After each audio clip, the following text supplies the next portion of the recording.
So we're able to deploy our application. So that's done. Okay. Now, so today what I'm going to get into is triggers.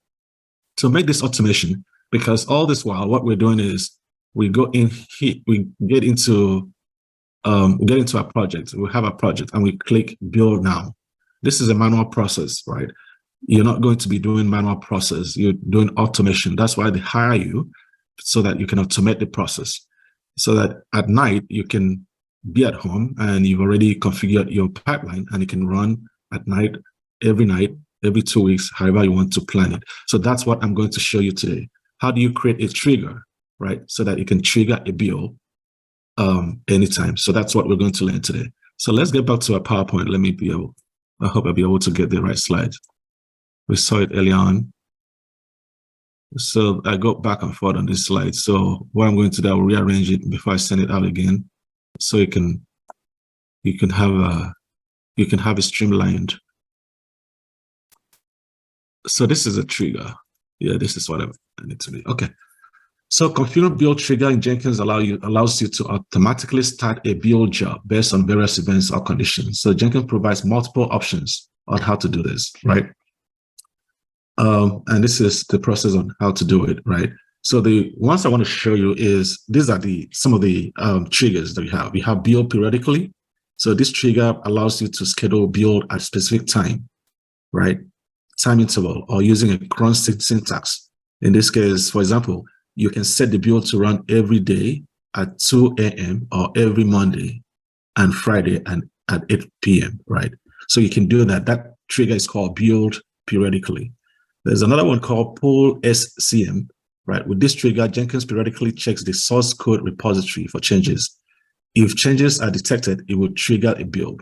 So this one would just, you create it, you still use a cron schedule, like what time you want it to run. So what happens is, this one, you do not need to check build periodically. You don't need to go back and check your repository, your Git repository, if there's any changes, right? This one just runs regardless of if you're making changes or not, it's going to run. This one, if you make changes in the repository, now you create it to run every hour. Every hour, you go and check the repository. If there's a change is made, then it's going to run the pipeline. Okay, so that's the difference between build periodically and pull SCM.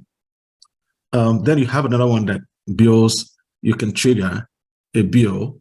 For example, you create one pipeline, and that pipeline depends, the second pipeline depends on the first pipeline to run, right? So you can create a trigger such that once the first pipeline has run, the second pipeline will take over automatically, right? So that's built after other projects are built. That's it. That's another trigger. So another one is GitHub hook trigger for Git SCM source code management pooling. So this one is the one that you get on your GitHub repository and set what is called a webhook, right? You set what's called a webhook. Then you enable this trigger on your Jenkins. So what happens is, if you make any changes in your GitHub, immediately you make a change in your GitHub, it automatically triggers. If you do a commit, make changes in your GitHub and do a commit, it automatically triggers this trigger. It triggers the pipeline to run automatically, right? I think this is kind of cool, and I'll show you how to do all this. Okay. So let's keep going. This one called GitHub organization. I've never used this one before. Don't worry yourself about this, but just know that it exists. Trigger build remotely. This trigger enables you to trigger a build remotely by sending a predefined token. So this one, you can use an API, what they call API call. Make a call to your Jenkins pipeline, and it would trigger automatically. You need to write a code to be able to do that, or you use a predefined token that you already created, right? Don't worry about this one. Trigger builds with parameters, right? If your job requires input parameters, you can trigger the build with specific parameters values. This one, you can create parameters, right? And you can use those parameters that you built around it, right? With those parameters, you can use it to trigger your pipeline to run. I wouldn't worry about this. Just know that it exists.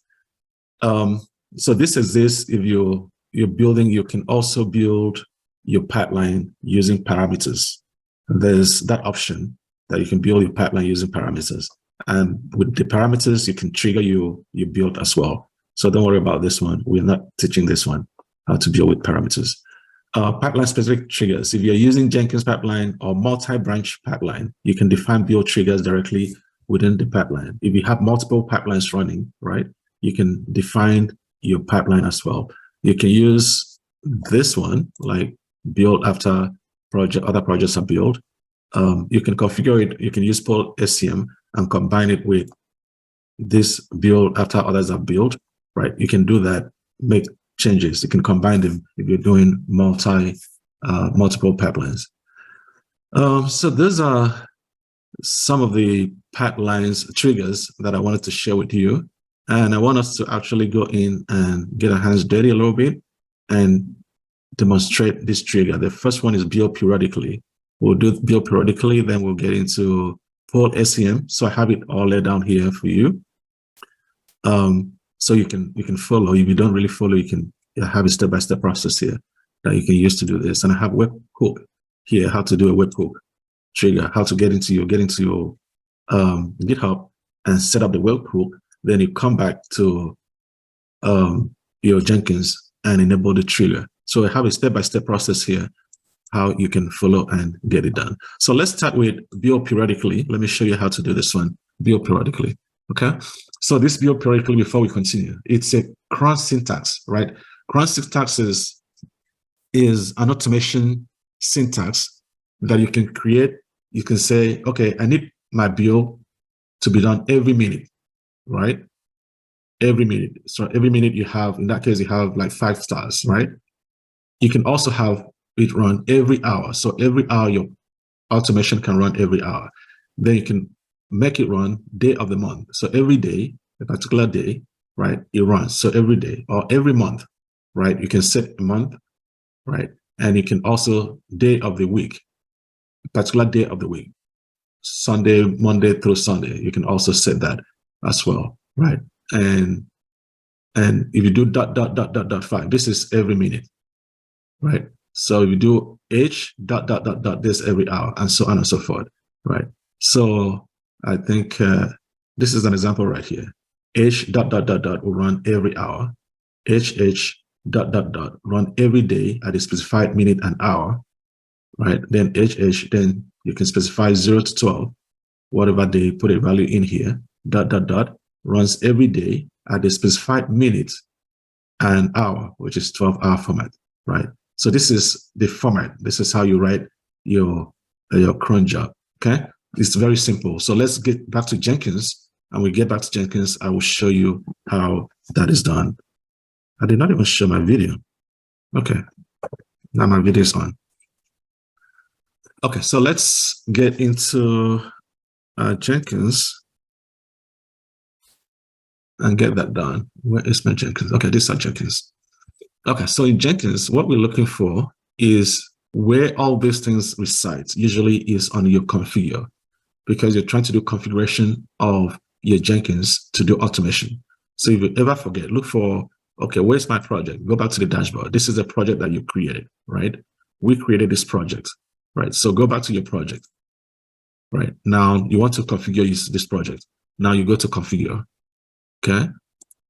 You go to configure. In your configuration, right, you'll see all this. See what you have here? Have build triggers here, right? But this is you have source code build trigger. So we're looking for build trigger. You click here, it will take you to build trigger right here. So this is build trigger. What we're looking for is build periodically. So if you select this build periodically, this is where you add that format. For example, I want to create this to build every minute. Let's do every minute. So 1, 2, 3, 1. You have to put a space. Remember to put a space, otherwise it's not going to work. 1, 2, 3, 4. 1, 2, 3, 4, 5. That's what I need. 1, 2, 3, 4, 5. Okay. That's all you need to do. That's all you need to do. And let me save this. Okay. And let's wait for 1 minute. 1 minute, and you see a build will trigger automatically, right? So this is me. I didn't click anything. Who triggered this build? It's not me. I didn't click build on, right? So let's get back to, okay, it's building right now. Started by who? by timer. I did not start this one, right? So it started by timer. Okay, so it triggers itself. It's the timer that triggers this. If we go back here, we have another bill. Let's look at this bill. Who triggered this bill? Started by Itoro Ope. I triggered this bill, right? But look at this. This other bill, I did not trigger it. It started by timer, right? So that's how you trigger a bill. So you put a time, you put a day. If it's go back to configure. Oh, so wait a minute. We need to get rid of that because it keeps every minute it's running. You see another one triggered, another one started immediately. See, another one has started immediately, right? So let's get back to configure here. Get back to my trigger. Let me get rid of that. Right. So that otherwise it's going to every minute is going to keep running and running. Let's get back to our build trigger. Right. So build periodically, you can also use like the hour, H space 1, 2, 3, 4. Right. So this would trigger every hour.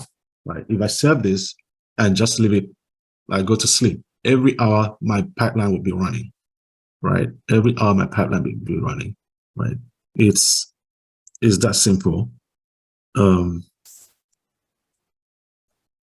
So if I wanted to run every day at a specified time, right, I would just put where I have this one, I'll put another H here. Okay, I will run every day at a specified minute and an hour, right? So every day it would, and so on and so forth. So you can have let me see if I can get into this website, Google cron generator, right? If we get to cron generator here, cron scheduled, let's take a look at this one. You see this is your cron generator. You can use this to generate cron, minute, hour, day, month, week, day, month, day, week, okay, day of the week. You can use this to generate, right, randomly, right, at 0005 in August, right? You can use this to generate what cron jobs that you need, and you can just copy that and paste in there if you want to create a cron job. There's another website that actually shows you step by step. Okay, yeah, this is another good website that you can go in here and schedule what you need. If you need it, particular seconds, particular minute, particular day, particular hour, say minutes, hours, days, month, year, right? And you have the years here, you want it to run for how many years, you can schedule it. And once you schedule that, you just copy it and paste in there, and that should do the job for you. So this is called cron generator, right? For example, this is the one that we run. Or you can run this every seconds, every minute, every even minutes, every uneven minutes, every 2 minutes, and so on and so forth, every hour, right? Every hour, every even hour, right? So there's a lot of cron jobs activities that you can generate your own too if you need to, right? So that's the website you should just go to Google and search for cron generator, and that should open that for you. So that's how we build periodically. Okay. So another one is another one I want to show you is using pool SCM, right? Pool SCM, like I said, is the same thing as build periodically. The only difference is it's not going to trigger a build immediately. It's going to wait until if I go to my GitHub repository and make a change, then it would trigger a build, right? So let me show you how that works. Again, you see, it says like, for example, poll every 5 minutes, right? Poll every 15 minutes, right? If we take this cron job right here, let's just copy this. I don't think we want to wait for 5 minutes though. I don't think we want to wait for 5 minutes. We don't want to wait for 5 minutes. So I'm going to do every minute. So it shows you how it triggers. Okay, so let's get back. Let's get back here. Right, so this is poll SCM. So if you enable this, and let's do every minute. 1, 2, 3, 4, 5, right? Do you really mean every minute? When you said, yeah, perhaps you meant, no, I meant every minute. So I click OK. That's pull ACM. Okay. Now you see every minute it's not triggering the build. It's not doing anything right now. Okay. But if I go to my GitHub, right, in my GitHub repository, let's go to my repository. Okay, I'm supposed to be here anyways. So I'm looking for this Maven web application. In my Maven web application, if I go to my source code, which is the source code and the developers developed, I go to my web app, I go to my JSPS, I go to home. So whenever developers, for example, they want to edit something, this is the code that the developers developed.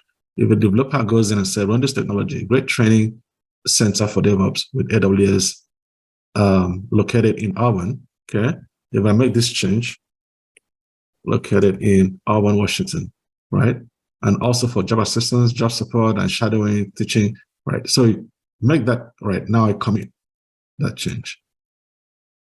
Okay, you get back to our Jenkins. In a minute, it should trigger. It should trigger that. So let's see what happens.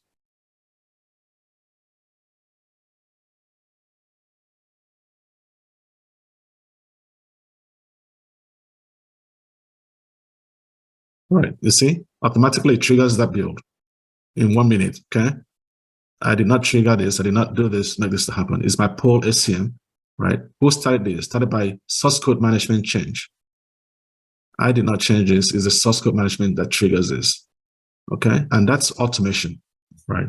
So anytime the developers make changes to the source code, or you want to do a quick fix, maybe you see something wrong in the code, maybe a spelling error, and you go in and make a little change because you configure it to be pull SCM.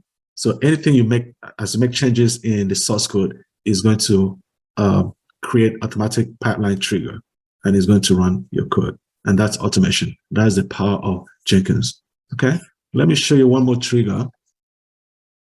Yeah, this actually happens with my bank accounts. I think every 11 something p.m.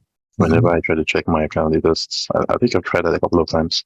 It says system on the it says something like that, sure, but yeah, every 11 p.m. I think that's the time they scheduled on the automation to carry out all this maintenance. So I just wanted to share that too. Yes, they do it to balance the account, right? Yeah, I think that also when the traffic is not really that much, so they just carry it out. Yep. So that's what happened on the background. That's exactly what happens. So for bank accounts, I think they schedule it all the transaction. You can do a transaction at the end of the day. They run the pipeline and it balances the account every night. Nightly build, they call it nightly build. You would run the trigger it, and every night it will run it. Yeah. So there are some pipelines that it create, and you want to do a release every 2 weeks. Depends on the application. If it's an e-commerce business, right? They want to, like Walmart, they want to do the balance sheet every night. You just do a trigger. It does it automatically for you. So no more manual intervention. Yeah, you do it automatically. Okay. So that's that trigger. The next one I wanted to show you is the webhook. Okay. So this is the webhook. This is the one that you go into your GitHub repository and set up a webhook, what is called a webhook. I'll show you how to do that. Then you come back to your Jenkins and enable your webhook. It's different from pull SCM, right? So in this one, whenever you make any changes, right, it doesn't wait for a minute or two like you set up. Any changes that you make, it will trigger the pipeline to run automatically, right? So let's look at this one. This one is really cool. I think I really like this webhook thing better. This is my most favorite. Anyways, okay, so let's go back to first of all, we have to configure the webhook. And let me show you how to do it. Webhook is configured in your GitHub repository. So you come back to your GitHub repository, go to settings. If you go to settings on the left-hand side, you see where it says webhooks, right? You click on webhooks. I've already created this one, but it's simple. It's easy to create. So all you need to do is say add webhook, right? It's going to ask you for your username and password. You confirm it, right? Now, once you do that, Hold on, let me see. You see add webhook. All right, so this is where you copy the payload. It says payload, you copy your Jenkins URL, which is what we have here. Go back to Jenkins. This is the Jenkins URL.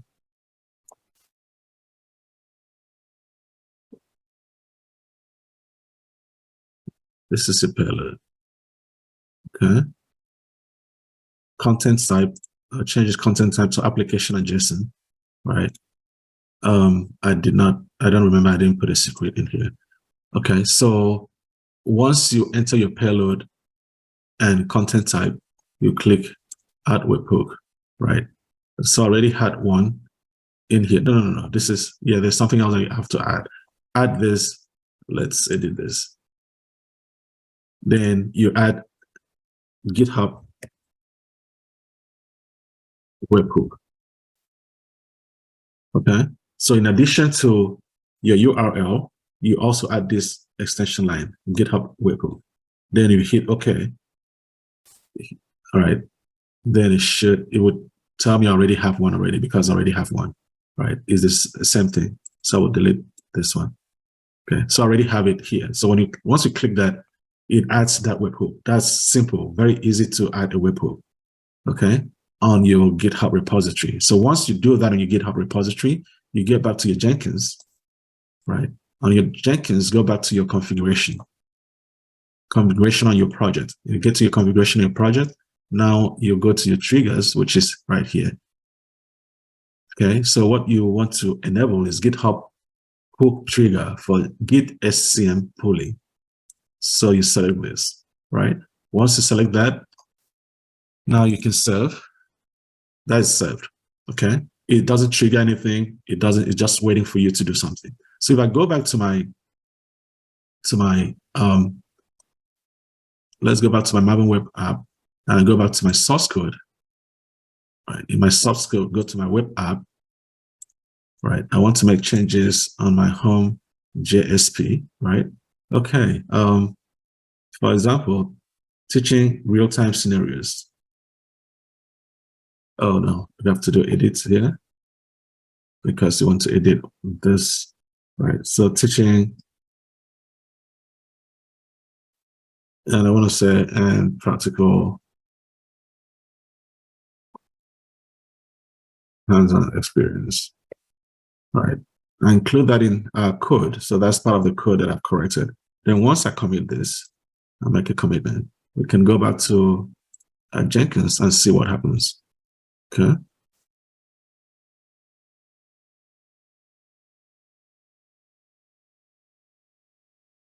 It's taking too long. It's supposed to. It's a minute, right? Huh? No, we didn't set it for a minute. This one is pull SCM. This one's supposed to. Oh, this is Git's SCM, right? Yeah, this is Git SCM. Okay. So this one's supposed to automatically, once you make that commit, this is GitHub. Yeah, this is the one that you pull SCM is the one you put a time, a minute, right? This one you don't put a time. It's supposed to trigger automatically, right? It's not. Let's go back to our commit and see what happens. We made that commit. Yeah, we made a commit now. Let's do that again. And let's check that and also check our webhook and make sure I did it the day before yesterday. It worked quite all right. But let's do it again. Let me see. Yeah. Instead of let's say good training, let's do that commit again. Okay, let's get back. So automatically it should trigger this BO.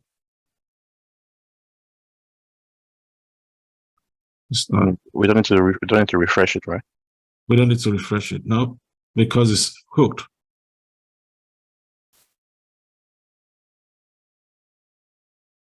We don't need to refresh it.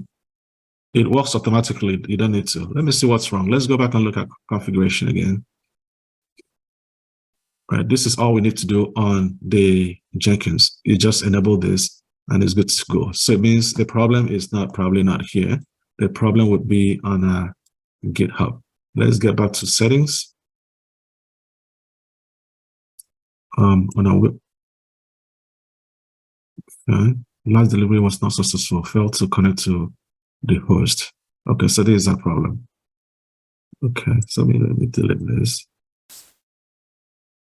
and create this again.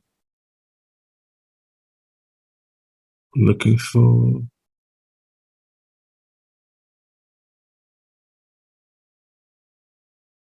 can we say that the payload where we type in the payload URL is the targets of this Git, right? Can we say that? so you're in GitHub right now. Now the payload, your payload is your Jenkins server. Okay, so we can say that's like the target server. Yes, you can say that's a target server. Then all you need to add is GitHub webhook. Right. So that's all we need there. Then the spelling of that webhook. Oh, webhook. Okay. Have webhook. Right. Then the content we're looking for applications and JSON file. I don't need to put a secret here. Which event would you like to trigger? This just the push event. That's all I need. So if I add this, let's see what happens. Okay, so it's added now. It's good to go. It doesn't give us that sign. This hook has never been triggered. It's all right. So let's go ahead and trigger this now. Let's get back to let's get back to Maven. All right, let's go to our source code. Okay, just make just one change. And the home repository, edit this. Then go back here. Let's change this back to grid. And do a commit. Okay. Now let's get back here. See, automatically it triggers. It's working now. Okay. All I did was just make that commit. When once you do the commit, it triggers the pipeline. Okay, so our pipeline is running. Okay, who triggered this pipeline? Started by GitHub, pushed by eToro Opera. So it knows my GitHub repository, and this was a push. Okay, from GitHub. Okay, let's go back and make another change. All right. So I have the logo up here for DevOps with AWS located in Auburn, right? Let's put USA. Make a commit here. Okay, let's go back to our Jenkins. Right, it triggers, right, automatically, it triggers the pipeline and the pipeline is running. So while your developers are developing, as they make the commit, right, it runs the pipeline automatically, no intervention, right? So that's the other trigger that you can set it up such that it runs like we've seen on cron jobs periodically. You can use poll SCM, right? And you can also use this webhook to be able to get your pipeline to run automatically. Okay, so I've shown you three. Those are three basic ones mostly that are being used regularly. Like I showed, there are other ones, but don't concern yourself with other ones. Those three are the ones that are regular. You can use it, the build periodically. You can use it on your development and when your dev to see if it actually works. And you can create that. Now, when you get into production, you can actually use poll SCM, right? That way you can schedule your job to be run automatically every night, every 2 weeks. You can specify that using your cron generator, cron schedule. And you can also use webhook, set up your webhook. So whenever they make the commitment, you don't have to wait. You don't have to schedule for it to run. Automatically, once a commit is made, it will trigger your application, your pipeline to run automatically. So those are the three that I wanted to show you. And those are the ones that are mostly used practically. Do we have the one term that you would hear probably over and over when you're doing Jenkins scripting and Jenkins pipeline is the concept of imperative and declarative software, right? Or programming, in other words. So imperative versus declarative. And what's imperative, right? I try to put it down here so we can have a little understanding of what it is. Because you'll see, yeah, someone will tell you in programming, declarative or imperative. It's not going to come in your interview or anything, but I just wanted to have awareness and understand what they mean. So in computer science, generally, imperative programming is a programming paradigm of software that uses statement and changes and that change a program state. So in other words, imperative programming, you look at the step-by-step process of how that program is going to run, and that's how you write your code. You call it imperative programming, right? Declarative programming it hides some things that you do not need to know, right? So it writes, there's a logic that it writes the program, and under the hood, there are some things that you don't have to bother with. So it's called declarative programming. But imperative programming will go step by step by step by step, right? On what you need to do. This step do this step do this. But declarative programming is a program paradigm, a style of building a structure and elements of computer program that expresses the logic of computation without describing the control flow. So you do not really have a flow. It uses a better logic, right, to get to the same thing. So when someone says imperative programming or declarative, or write the program imperatively or declaratively, you should know the difference. Imperative means you'll go describe how the operations work step by step by step. So you do this first, do that first, do that. Declarative hides something under the hood, right? You don't need to bother about step by step, right? It can use functions to bring things up and mix things up anyhow it wants, as long as it works and it's efficient. So most good programming is done in the declarative way. So today, like, we're going to look at the pipeline. It's a declarative pipeline script that we're going to look at, okay? So that being said, I want us to look at the pipeline, okay? Writing script. So this is actually basically what happens. This is the flow. This is basically the flow that we've had, even the pipeline that we set up. This is exactly how it looks like, right? The developers develop the code and push the code to source code management, which in this case is at GitHub, right? And from there, you have the first stage of the flow, right? The integration with GitHub, which is SCM checkout. Then you do the build using Maven. Then you go into SonarQube, then to Nexus, then Tomcat, and so on and so forth. So it's basically when you're writing your Jenkins file, or what is called Groovy script. Groovy script follows step-by-step approach this way. You can also have a parallel event. Wait a minute, we record, am I recording? Okay, I'm recording. Yes, yes, you're recording. All right, yeah. Okay, so you can also have different events running in parallel on the same stage. So I can have, while my Maven is being built, right? Parallel, I can also be doing what is called static quality check as my build is being done. I can do that. As a matter of fact, if you guys are interested in DevSecOps, you can see that most of the DevSecOps, that security that you put in, works in parallel with every build stage that you have, right? So you can have some of the tools that work in parallel. While these are working serially, you can also have other tools that are working in parallel. So this is what this architecture is all about. It's showing you that you can have a workflow that flows serially. At the same time, you can have other tools that work in parallel between each of your stages, right? You can put other tools to run in parallel, like you're doing a smoke test, end-to-end test, and so on and so forth. You can have them run in parallel at the same time. So this is just the workflow of how the script is written and how your flow is.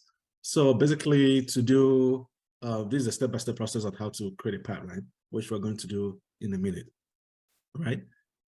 It still goes to show you how to write a script. You can take a look at this. I put all this together so you can know step-by-step. Read this. I'm not going to read it for you.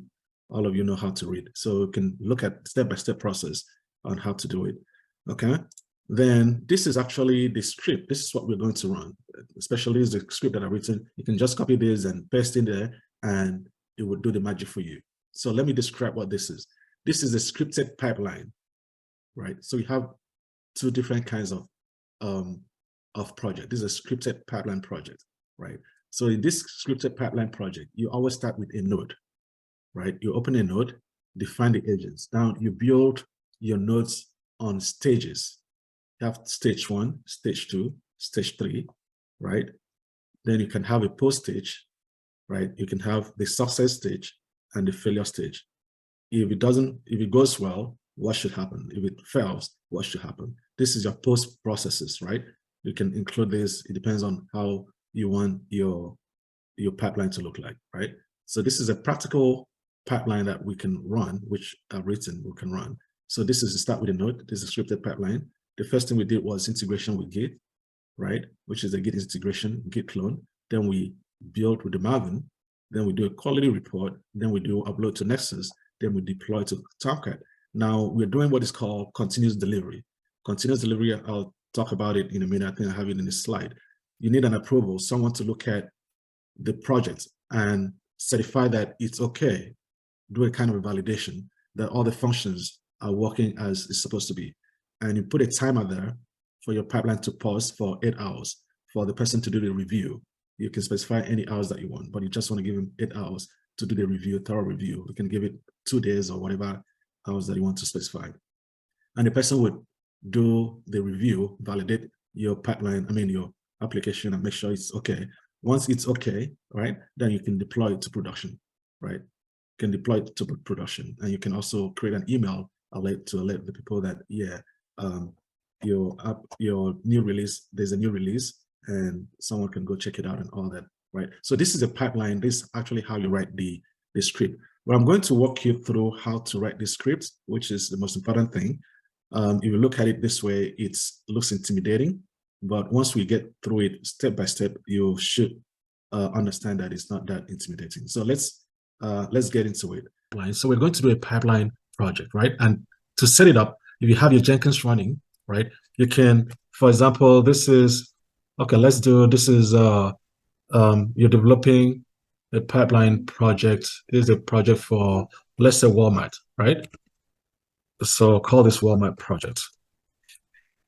Let's do Walmart pipeline project so we can differentiate it from the other one. Call it. Okay. And now put it on pipeline, right?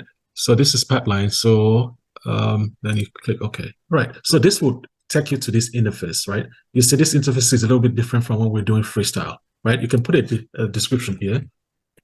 Walmart projects, right? You can put a little description to describe what you're doing, right? We'll come back to all this, right?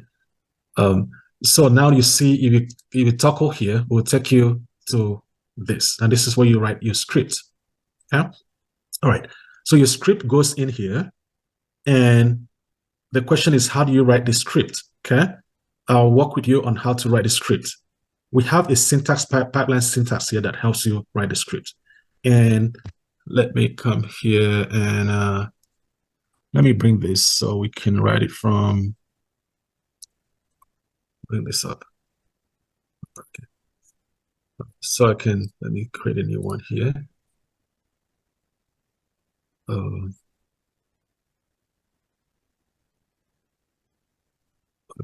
this, put it on.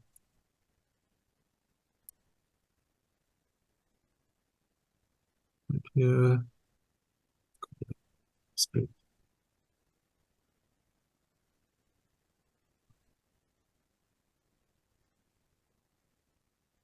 Okay, right. So this is just a note, right? This is my bracket. This is just a note. Okay. So to write a scripted pipeline, you always start with node, right? And your node will have a bracket, close and open bracket, right? Now, once you have that, every other thing will fall in between this curly bracket. So you have a curly bracket. This curly bracket opens and closes, right? So if you open this up, you see it opens and closes. So you start with a node and open this and close, right? So once you do that, the first thing that you want to do is you want to write all your codes. All your code has to be in stages, right? So this can also, it doesn't need to stay here. It can also be here, right? So you have stage 1, for example, you want to, the first stage that you want is, what do you want to do first? You want to connect your Git, right? Which is your source code management, right? To your Jenkins. That's the first thing that you want to do, right? So what you do is so you call it stage 1, and you open and close. So if you open and close that, wait a second here. If you open and close that, you can actually call this, this will be your number 1. And you can call it whatever you want to call clone. You can call it clone git, right? Or git clone. You can call it git clone.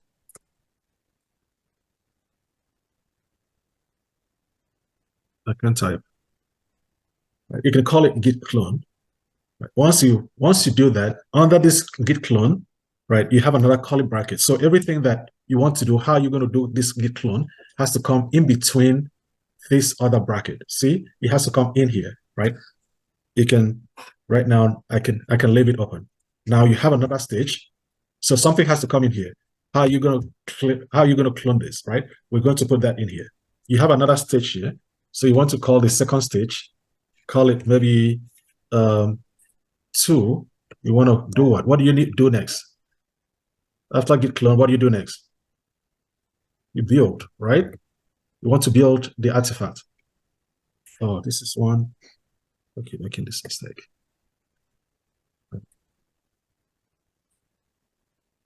Right. You want to build the artifact, right? So you can put it in another curly bracket, right? So you need something here. What do you use to build? You use Maven to build, right? So we'll come to that. So what's the next stage? The next stage you want to do is 3. What do you want to do next? Test. Someone help me, huh? Test. What? I said test. You can do a test, right? You can call it test, or you can call it SonarQube, or call it SonarQube or scan. So you can SonarQube report or test, right? Right. Test is not the right thing for SonarQube. SonarQube is quality report. Yeah, you can call it. Let's just call it test, right? So you call it test, right?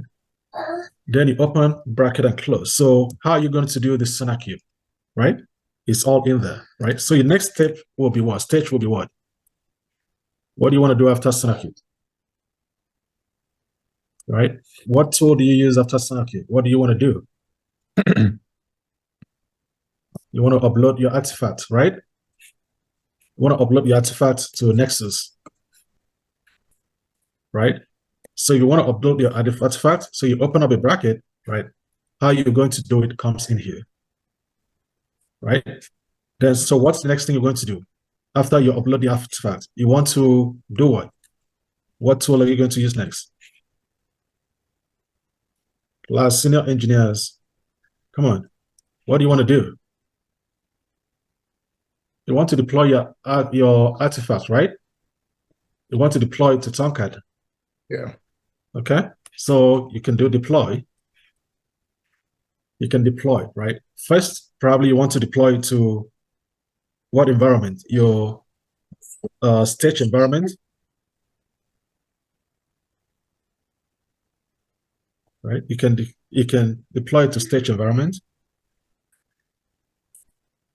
for testing, right? After you do that, you can then you can do what is called continuous delivery, whereby you put a timer, right? You put a timer for someone to review the code, review and make sure everything is okay, right? Before finally, when it's okay, then you can then deploy it to production, right? So you can call it for approval. So you can put a stage for approval. Say stage 6 approval, right? What are you going to do there, right? Then you can do the next step here, which is another step. This time, you are deploying to production.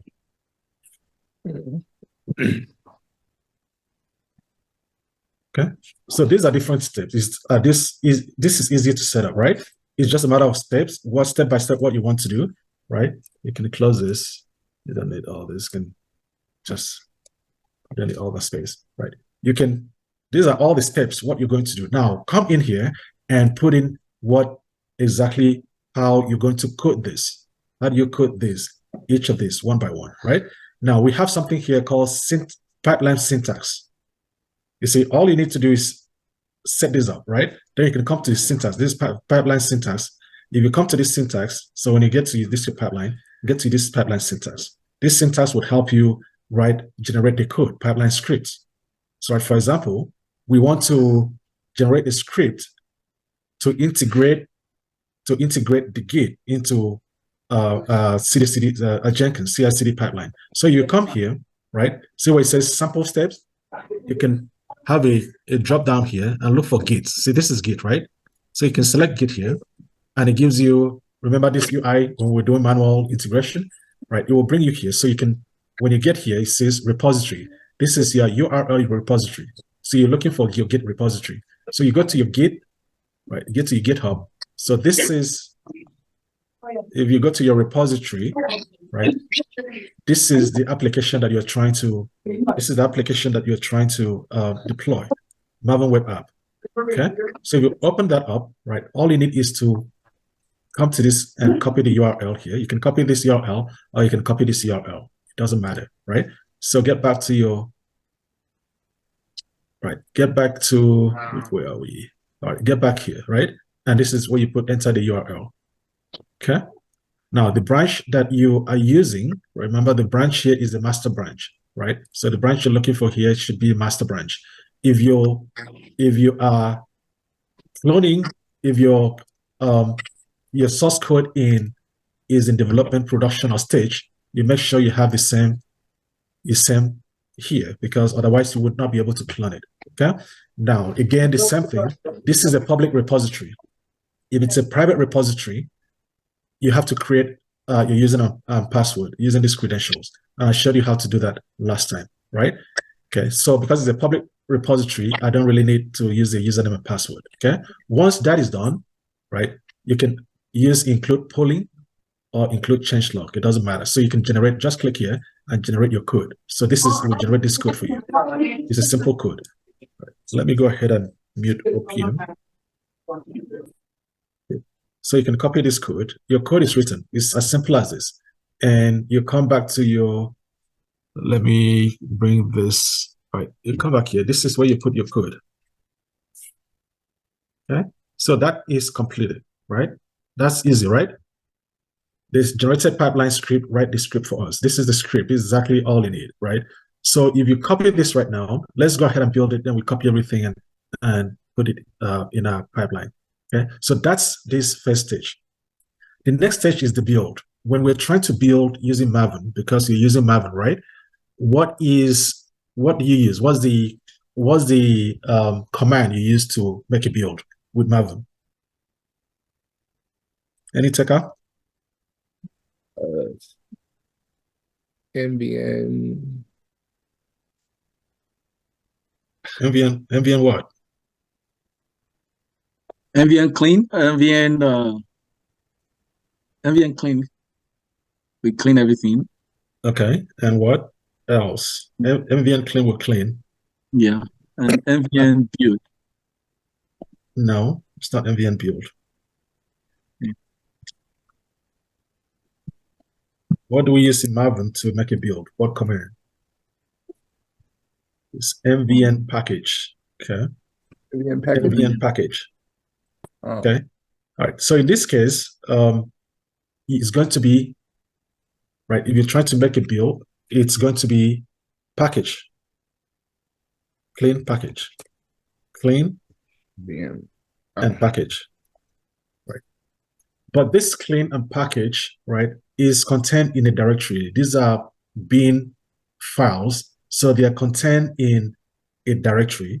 And every directory, when we're doing Linux commands, every bin or every executable files are contained in which directory?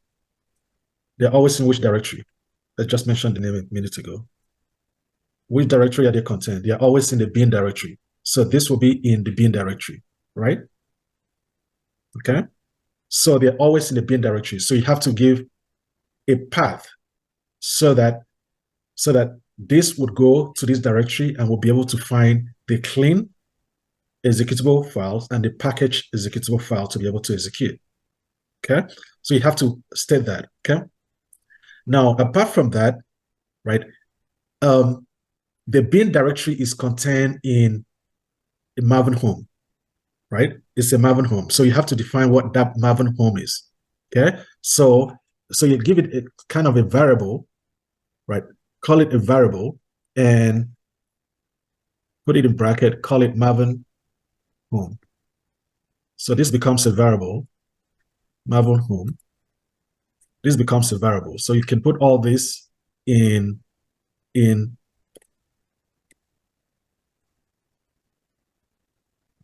put all that there. Now, how do you execute a binary file? How do you execute a file? Remember when we were doing a scripted pipeline? No, a scripted language in Linux, right? Once we are able to execute our files, we execute it using the sh command, right? Mhm. So use sh to be able to execute this. You get it? But now you've introduced a variable here. Remember when we did Linux? A variable, but we've not defined what this variable is. So this needs to be defined, otherwise Maven doesn't know what this is. Now to define this, you have to come up here and define this. So this, you give a name dev. Dev is a way you use to define a variable. Maven home, right? And this Maven home is equals to what? Is what you call the tool name. And what's the tool name in this case? What's a tool name? A tool name is, what do we call it? Tool name, we call it, let's go back and let me show you the tool name. Let's define the tool name again. Remember when we, let me go back here. Okay, then we can go back to, let's go back here. Cancel this. Let's go back to our dashboard, leave this. Go back to our tool, manage Jenkins tool, right? When we come back to the tool here, see Maven, install Maven, right? Maven 3.9.6. This is what we call our tool, Maven 3.9.6, right? So you have to come back here and define what this is. So we're coming back here and defining what that 3.9.6. Let me bring this back. So you have to define what this, which is 3.9.6. Maven 3.9.6. That's what we call it. If you just call it Maven, you just put the name Maven. So that when you run this, it's going to go ahead and pull, this is what it's going to be looking for, this tool. And this tool, we define it as Maven home. So when it's doing an execution here, we say, okay, what is Maven home? It will come back here and say, okay, Maven home is a tool inside Jenkins, and the name of the tool is Maven 3.9.6. So it will reference this, okay? So to put a variable, remember a variable, you have a $sign in front of it to define a variable. So that makes it a variable, okay? And sorry, you have to put a slash here in between, okay? So now we have to do a build, you do clean package, okay? Now, to do a SonarQube build, right? What's the command for, let's put this SonarQube so that we don't get confused. What do we use? What's the command we use for SonarQube? MVN what? Okay.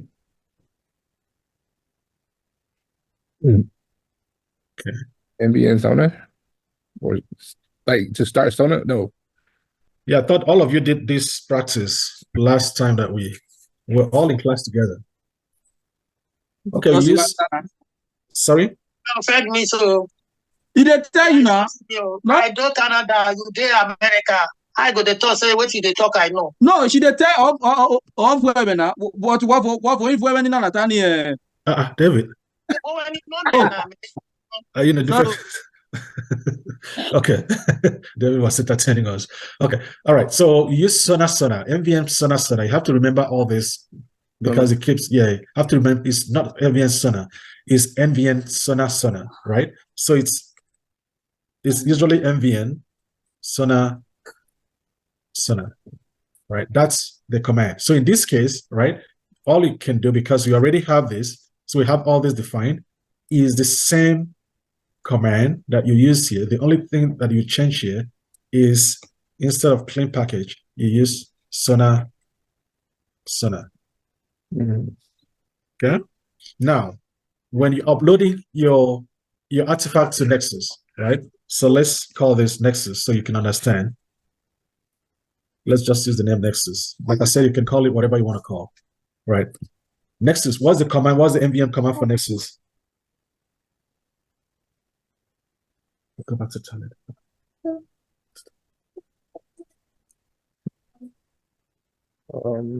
What do we use for Nexus? What's the command for Nexus? Okay, let me help you guys out, but you need to go back and review all this so you can have understanding. Nexus is deploy, NVM deploy, right? So we can copy the same thing that we have. You can copy the same thing here, right? And put it here. All you need to change is to change this to deploy, NVM deploy. Okay.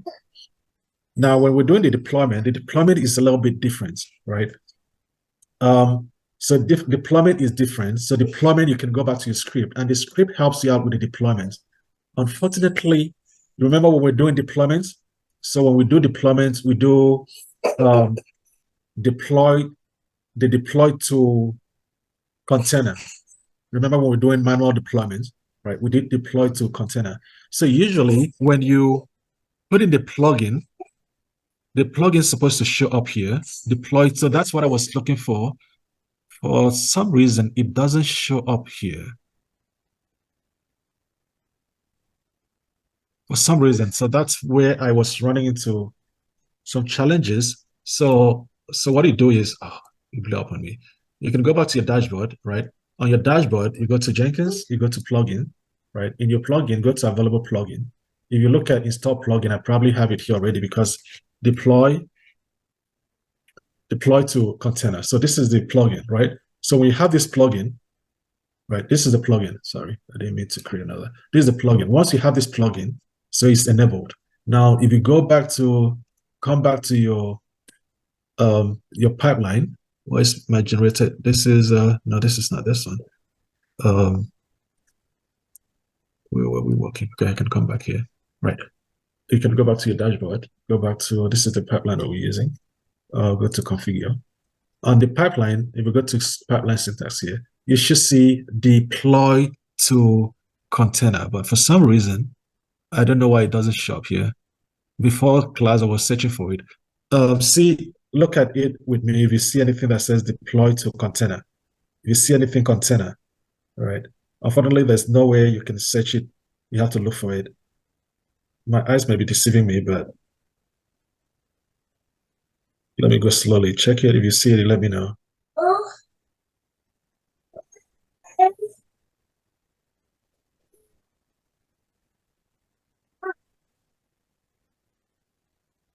If you see anything that says container, let me know.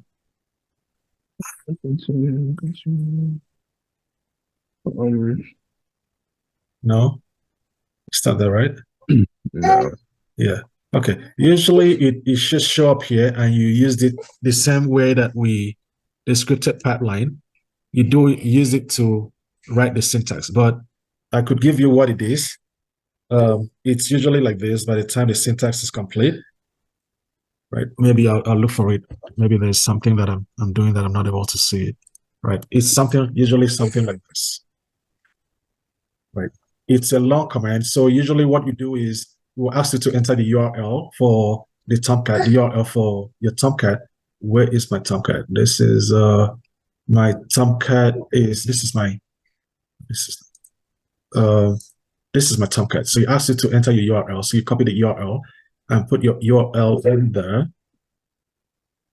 We're here.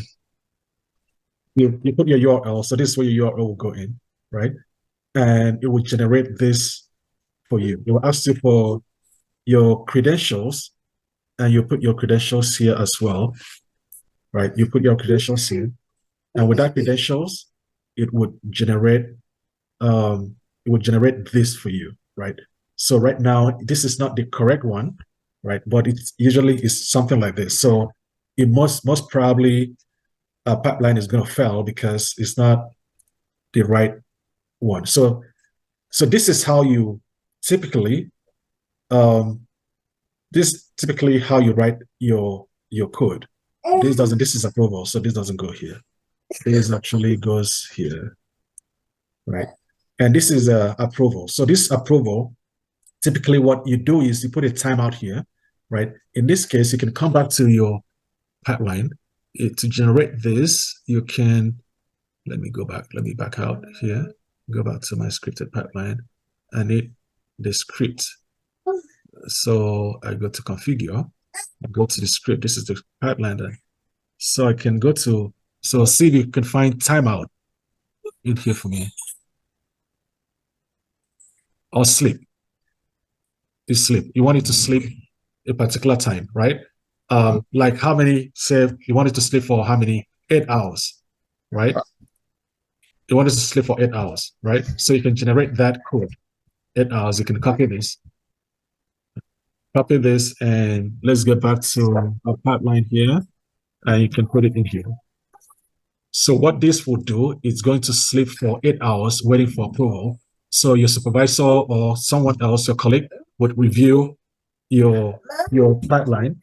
And give me a second. Just give me a second. My daughter's fine.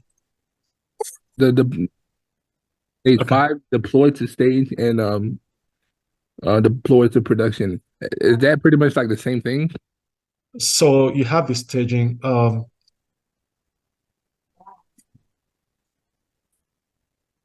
If you have different, what is it called? These strategies, right? Your branching strategies. So you have the development dev step. You have, what other step do you have? You can put it in stage environments, right? Mm-hmm. Then you have production. Usually you have 3 strategies. One is development, one is staging, one is production. Development is for developing, right? Some organizations, like my organization, has what they call experimental, right? Experimental XPO 0, right? That's when you're playing around the proof of concepts, right? You're putting things together, right? Once you put it together, then you take it to development, right? Then the dev stage. Then after development, you put it in staging, right? Staging is where they do the testing. They do the testing, the QA testing, they test everything to make sure that everything works okay. Once it's okay, then you move it to production, right? So this is you deploying to staging, right? And waiting for approval, right? That everything, so the QA people will do the testing and all that. If it's okay, then they can move it to production. This is called continuous delivery. Continuous delivery is a situation whereby there's an intervention, someone intervene during the process. Then you have what is called continuous deployment. Continuous deployment doesn't need an intervention, right? In this case, if you're doing continuous deployment, you're going to do what is called an automatic test. So this testing is not going to be done by a human being. You create a program, a test program that will test your application, do a penetration test, do regression test, do smoke test, do all that. Yeah, do all that test. Once it's done all that test, automatically then it will deploy to production. That's what is called continuous deployment. Okay. Right. Okay. All right. So that's the difference between to stage and production. Okay. So this is how to write a scripted pipeline. Yeah, I know this is confusing to you, right? It's a script. Whenever you have a script, it's very confusing. But if you use the systemic approach to write it step by step, methodically, right? Like you think through the steps of what you want to build, right? What you want to build, right? You want to go from Git to build. From build, you do what? You do your SonarQube scan, right? From SonarQube scan, you upload the application to Nexus. From Nexus, then you can deploy your application to Tomcat, right? This is what you're trying to do. So this would be step 1, stage 1, stage 2, stage 3, stage 4. So you create those stages. Inside those stages, how are you going to integrate your Git to your CI/CD pipeline? So you go to the scripted pipeline, to your script, right, to the pipeline generator and generate this code. All you need to do is copy your URL, put in that script, and we generate the code for you. Now, when it comes to building, you know that you cannot go in and do the script because Maven has a way of building, has a command. The command is clean package. Now, that command is embedded in some kind of a binary directory, is a directory, and it's in a bin directory. So you have to give that absolute path, which is a bin directory, bin/clean and package. So if you go inside the bin directory, you see this clean and package, right? Executable files, right? Then inside that, it's contained in a home and Maven home, right? It's in Maven home because that's where you're going to do the build. And where is this Maven home? This Maven home is contained inside Jenkins as a tool. And you have to name that tool when you're doing the configuration. We name that tool Maven 3.9.6. So you put a variable here, and this variable will reference this, and you define what the tool is, right?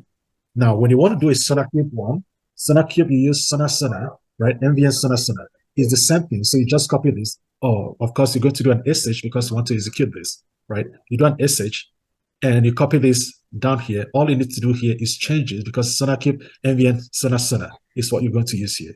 The same thing with Nexus. The only thing you change here in Nexus is deploy, which is equivalent to MVN deploy. In this case, you're doing a Linux run, so SH deploy. Okay.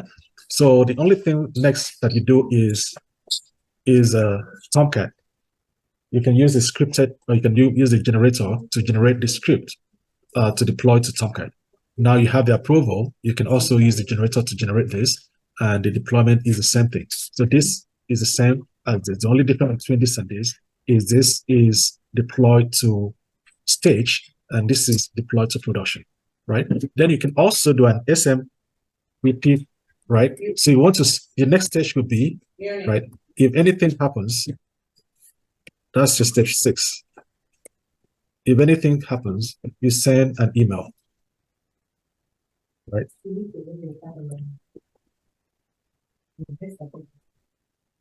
Okay, so you can configure your SMTP code, which is how you communicate. So if anything happens, if this breaks down, you can configure that it sends you an alert, right? Sends you an email that something is wrong.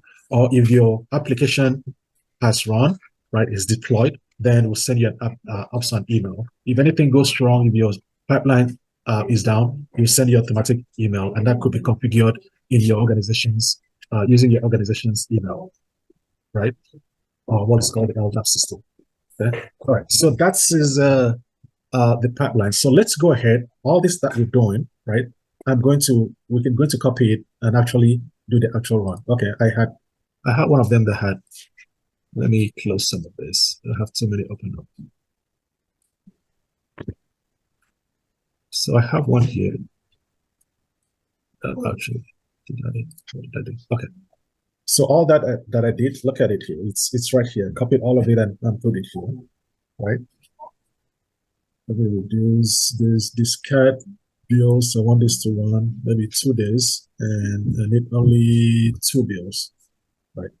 Okay, so I'll copy it. You see, we have the pipeline. So all that is copied and pasted here, right?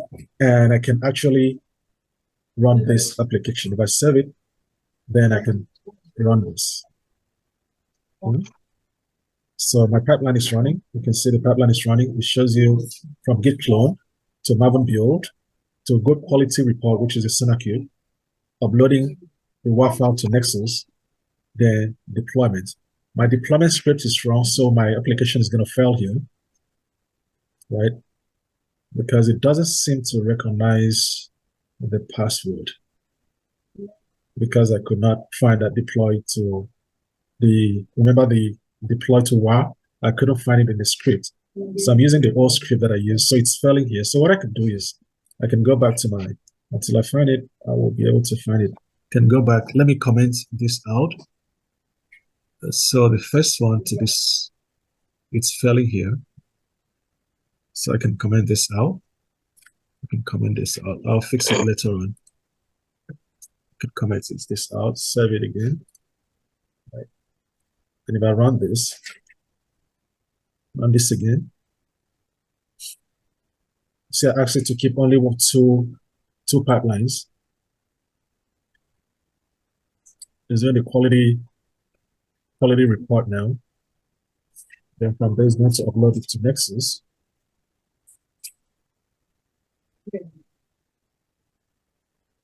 Now see, it's going to throw the staging. This is the first one. This is the staging. Now it's waiting here for my approval, right? It's waiting. See, right? I can go back and check the code and make sure the code is fine and everything is okay. Then I can ask proceed. Once I ask proceed, then it goes to production and send an email, right? So this is a total pipeline, and this is scripted pipeline, pipeline as a code. So you have your script, and your script runs the pipeline. It's different from the manual process that we did last time, and this is what is called pipeline as a code.